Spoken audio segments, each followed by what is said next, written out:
Hey guys, it's TheFrXion here, Tank12, having to call me, I don't really care.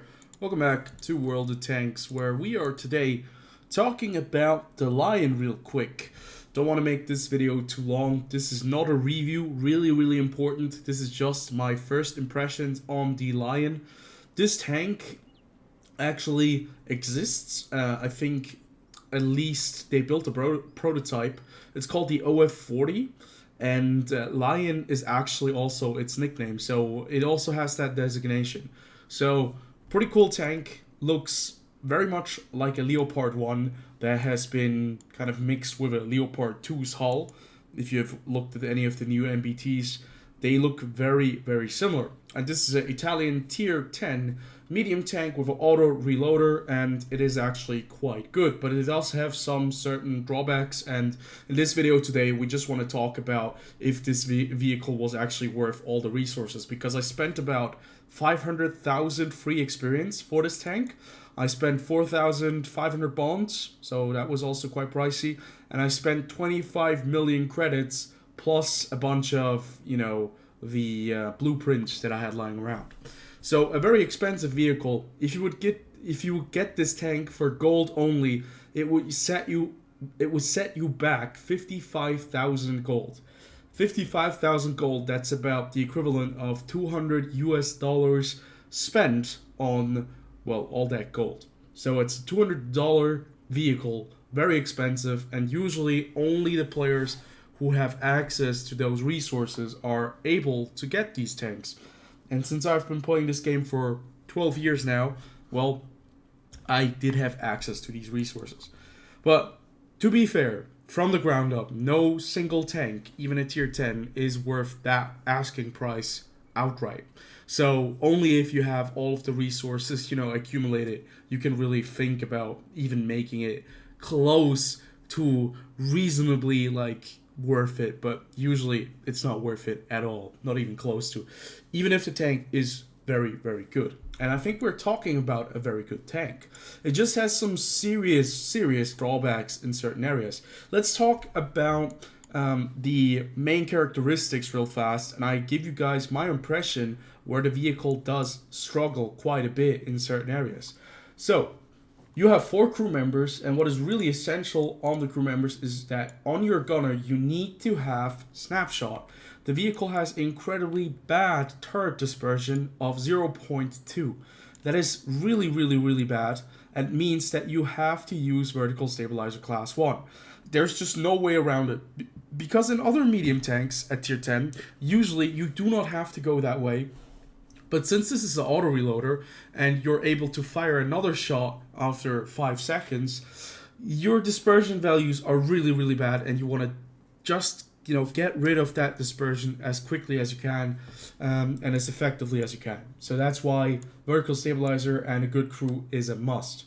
Intuition is also a must for this vehicle.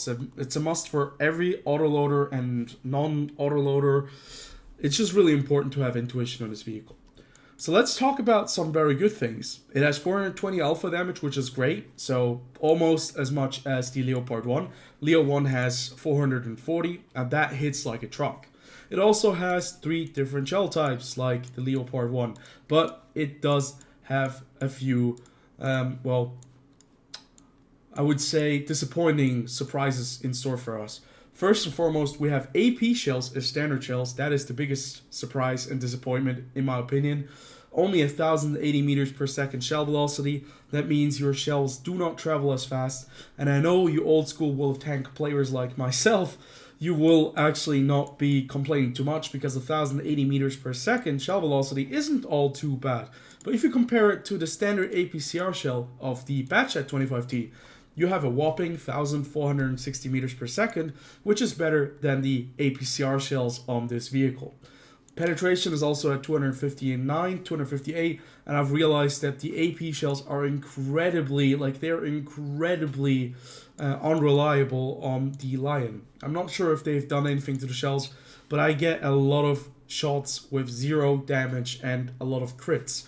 So yeah, not a very good sign in my opinion. Now, the APCR shells, they have 323 millimeters of penetration.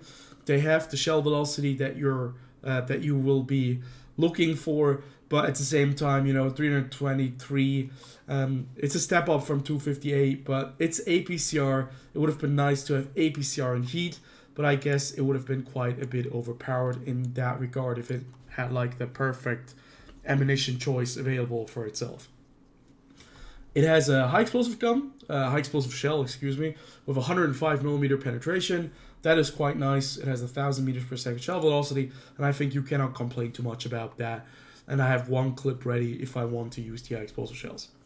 Now, one thing that's really interesting about this tank is that it is an auto reloader, and it's based on the not sure is it like on the Soviet style, but the very first round, you do not want to fire the very last round. You always want to only fire 3 rounds max, because the last shell that you fire, and you have to reload your entire clip, it's going to reload 1 shell, and it's going to take you about 18 seconds, and that is like a really, really bad situation for you. The reload time in between the shots is also a bit of a downside. 4.5 seconds is a very long time. You have to wait for you to be able to fire another round, but that's just something you have to keep in mind. And basically, you have to times that times 3, right? Multiply that by 3, and in the end, you're basically going to be looking at like 13.5 seconds to get all of the rounds out of your vehicle. But you do not want to fire the last one, so keep that in mind.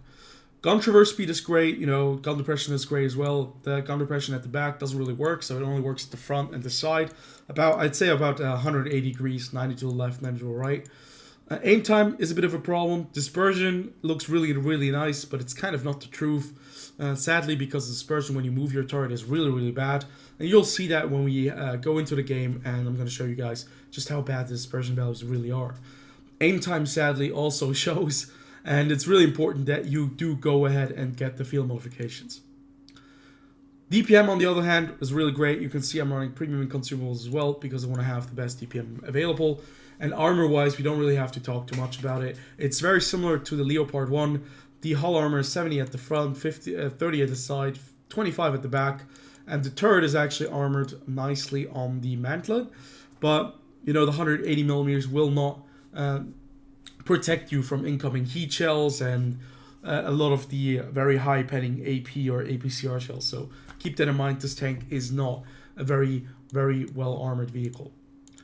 It has decent mobility, like 65 kph, top speed, that's really good going forwards, but only 18 in reverse. Keep in mind, that is with a turbo that I'm using right now, so it's only 15 kph in reverse, and that's pretty damn atrocious if you ask me. So pulling out quickly is very, very difficult when you're in an engagement, and you kind of have to work around that. Specific power to weight ratio is decent, 21.22 horsepower per ton. Also traverse speed is decent, but sadly the reverse speed is really, really, really bad. So that's one thing you have to keep in mind. Concealment, it's a large vehicle, it's a long tank, it's quite difficult to conceal. You can see I have almost all of the crew members maxed out on concealment, and we get about 552 points. You can see in stationary, 30.88%, and while moving 23.94. There are certainly other medium tanks at tier 10 that are more stealthy, but not everyone can be a batch at 25T, right? Spotting wise, it has 400 meters base view range, and with the right crew skills, you can get up to 461. I think that should be fine and enough, because you really want to use improved vents for better DPM, and I think vertical stabilizer is just a must on this vehicle. Okay, so the first gameplay I want to show you guys is on the map Ratchar.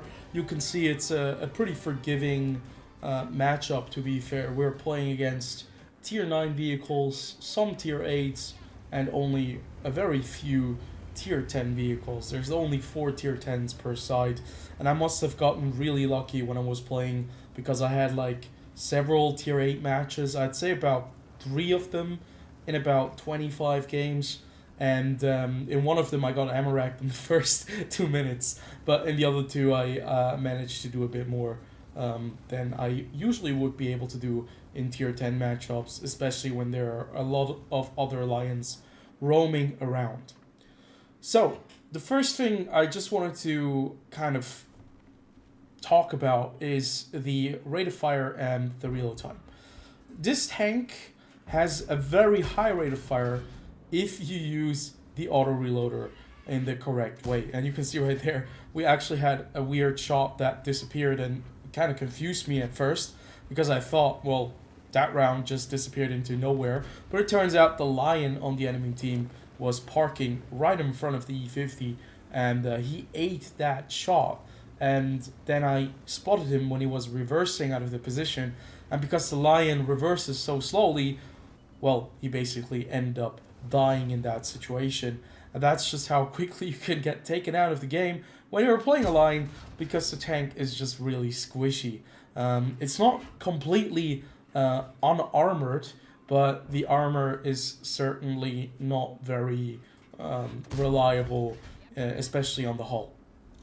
But either way, I wanted to talk about the 4 rounds that you have and the fact that it's an auto reloader with a little bit of a twist to it, that the first round does not reload very quickly, but it actually reloads extremely slowly. So it's kind of a reverse auto reloader, with the first round being an emergency round that you kind of keep around, just so that you can basically only use it as a means of final, defiance when somebody is rushing you and you're about to die, or basically when you're trying to kill a tank.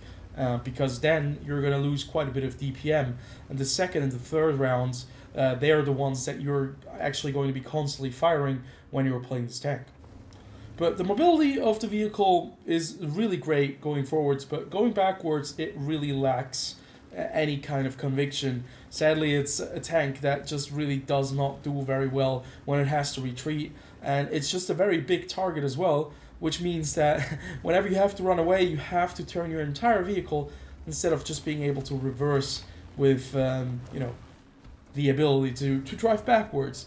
And sadly, if you've played the Leopard 1, you're going to be sorely missing that feature, the 24 kph in the reverse. That is about, I think, 8 kph more than on the Lion. And you're also missing the aim time, which the Leopard 1 has plenty of and is really, really good at. Like, it's a really good sniper. It has a really, really good aim time. You don't have to worry about that at all when you're playing a Leopard 1. And sadly, on this vehicle, you really have to utilize vertical stabilizer. You have to kind of look into the dispersion values. It's a very good sniper, yes, but it takes a very long time for you to be able to snipe tanks that are quite far away. But having talked about all of that and put that to bed, the vehicle itself has incredible amounts of potential. It can really deal a massive amount of damage in a very short time frame. And hopefully I can show that in this gameplay, because I have another gameplay readied up after this one, which is kind of similar in a tier 8 matchup, because sadly the AP shell is very, very unfortunate, and it's very unreliable. This AP shell, in my opinion, is the worst AP shell I've seen in the game at tier 10, especially for a tier 10 medium tank. It gets caught in the tracks, it doesn't go through side armor, it's just basically a really big question mark whenever you're trying to engage tier 10, tier 9 vehicles. So whenever I'm playing tier 10 and tier 9, which is most of the time the case, I'll usually utilize the APCR shells because they are much, much more reliable, and you need them to be more competitive against vehicles that also have like the shell velocity that the APCR shells have, but as standard rounds. And that's really important in my opinion. Having this shell velocity is not something that I want to miss whenever I play a tank. Shell velocity for me is essential, and it's a very big and important part of my medium tanks. But against tier 8 opponents, tier 9s, like in this matchup, this is completely fine. We don't have any super heavy tanks that we cannot penetrate. The only vehicle that might pose some kind of threat for us, at least frontally speaking in terms of armor, is the Minotauro. other than that, we don't really have any issue. What you can see here as well is the spotting capabilities of this vehicle, or the scouting capabilities, are not that bad either. 400 meter space view range with the right crew can extend quite to at least like 440, 450 meters. And then with premium consumables, you'll be able to go even further. So right here with the Minotauro, and you can see the aim time, it just takes forever, and it just feels like, it feels really like a klutz. It feels like a tank that actually is really, really bad at sniping. But if you have the patience and you let the reticle just zoom in and find the target, well, you're going to be able to do quite a bit of damage. So right here we have the M103, and I think this is a pretty interesting kind of display of just how incredibly destructive this vehicle can be, even though the last shell doesn't go in. But we still have that single one shell always ready for us to, just to keep in there so that our reload, doesn't get bogged down. You can just see how quickly we reloaded the second and the third shell, and that's what you want to do. Now, when you're playing this tank, you do not want to have too many rounds in one of the other categories, because I realized that you might be running out of shells fairly quickly. Like right here, I have 20 rounds in AP, 20 rounds in APCR, and 4 rounds in the high explosive category. And basically what I realized with that is that this vehicle does not carry a lot of rounds. If it's a long game, you might be, you're gonna have enough DPM, enough rounds to last through the game. That's not what I mean. But if you carry like a lot of AP shells, or you kind of split it with the APCR shells, you might run out of the AP shells or APCR shells, depending on what you have loaded on your vehicle. So that's a very important thing to keep in mind when you're playing this vehicle. Do not overload the vehicle with unnecessary rounds that you do not need.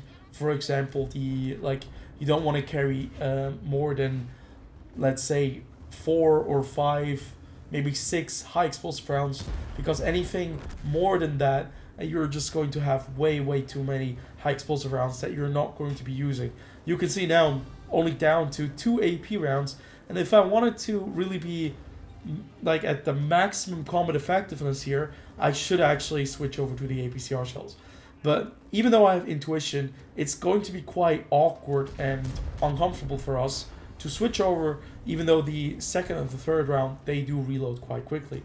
Here's a bit of a misplay. I actually wanted to track him, but since I'm playing from Europe and it's on the North American server, I do have a bit of latency issues. And this is really funny here, because we get taken out by the WZ-111 5A, and he actually is not ready to die yet. So he takes 1 hit by somebody, but he actually was bounced by like 2 tanks, or he bounced 2 tanks. Then he just about takes care of the Udis, or the Udis actually bounces, and now the Udis is going to go to the fishes, and the Charioteer bounces his rear side again. This is already the second bounce of the Charioteer. So in this moment in time, I was thinking, maybe we are screwed, because he's still alive and he's still fighting back. And the M103 is absolutely panicking, doesn't know where to shoot him. But in the end, we managed to take him out of the game. But it was a bit of a struggle. A very good fight by the WZ-111 at the end.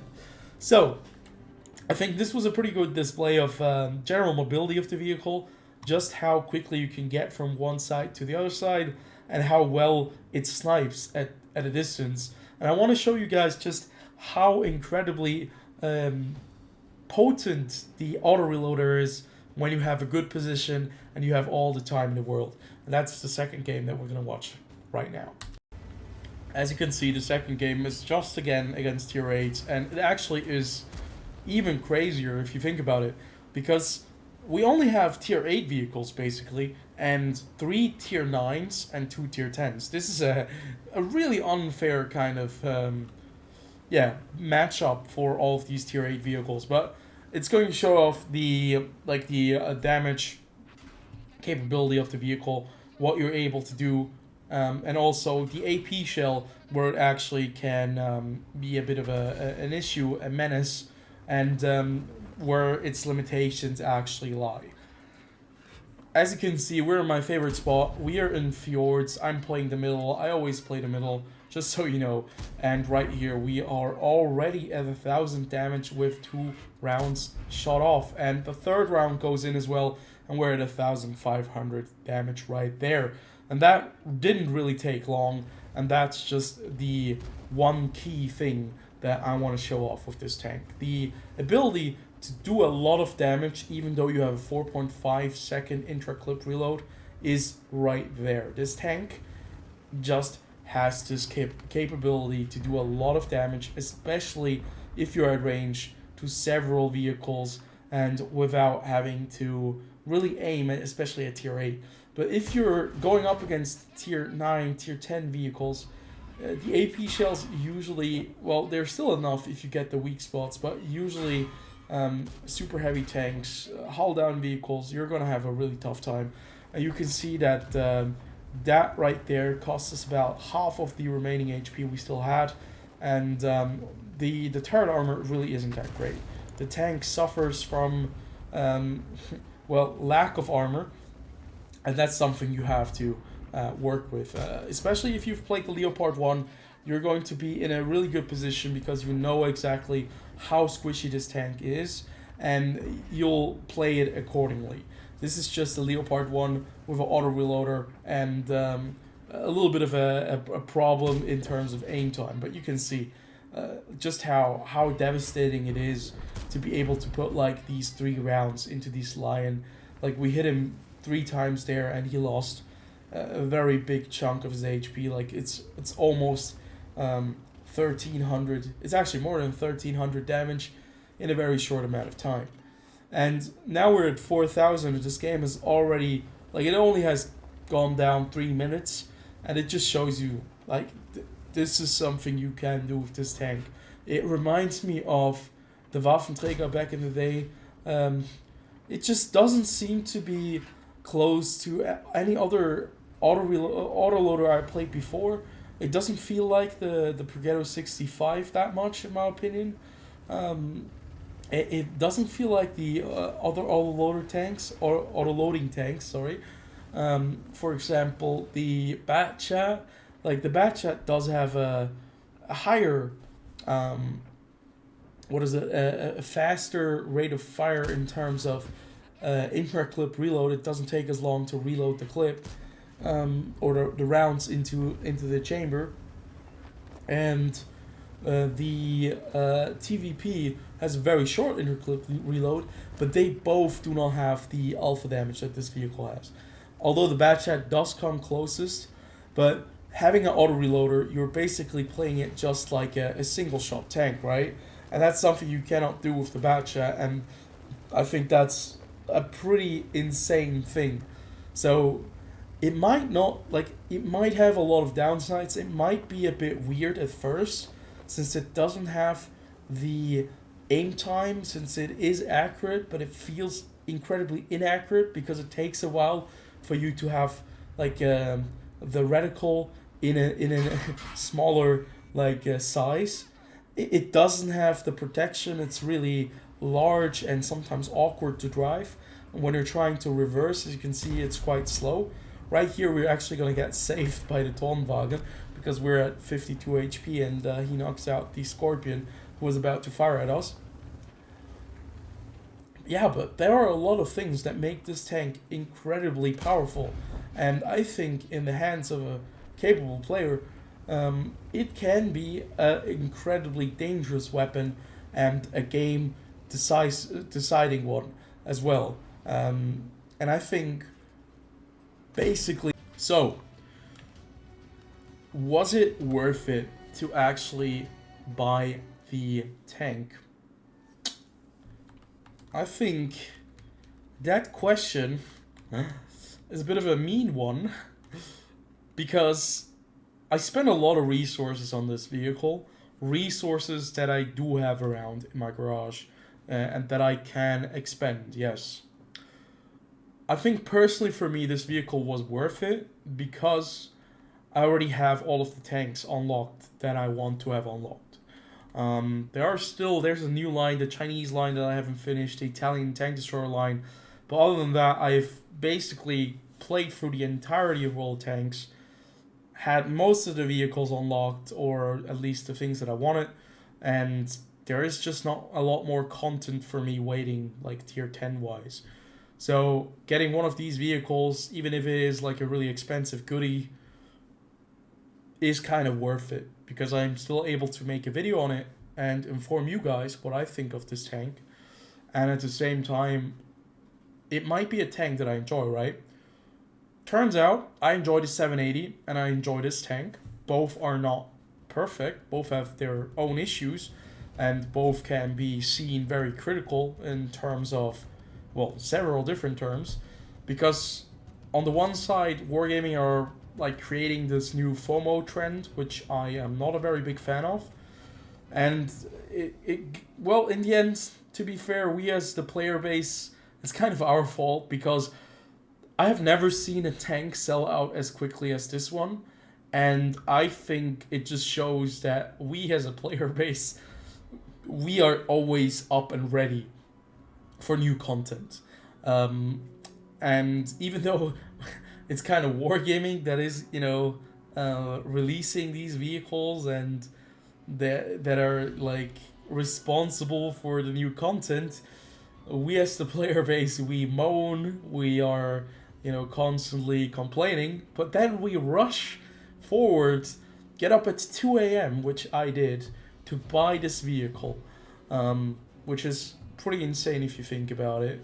Kind of like Stockholm Syndrome, but in the end, this is a tank that I think the players who have the resources got themselves, and the other players that just didn't have the resources weren't able to get.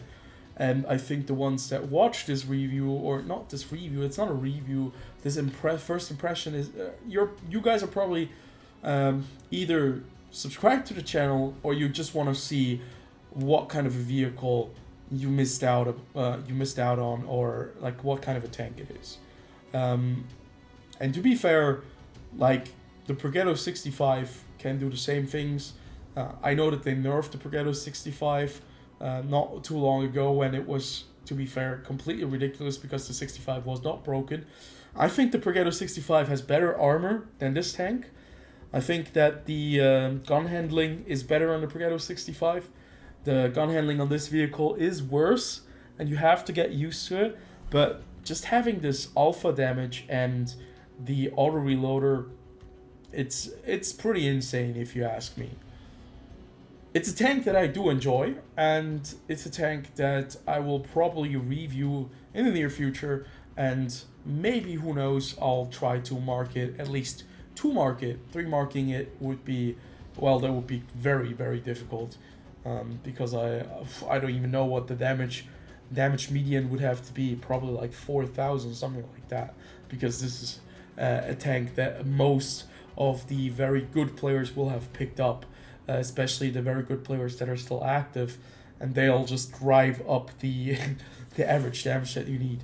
So either way, I hope you guys did enjoy. As always, comment, like, and subscribe, and I'll see you guys on the next video. Until then, have a good one.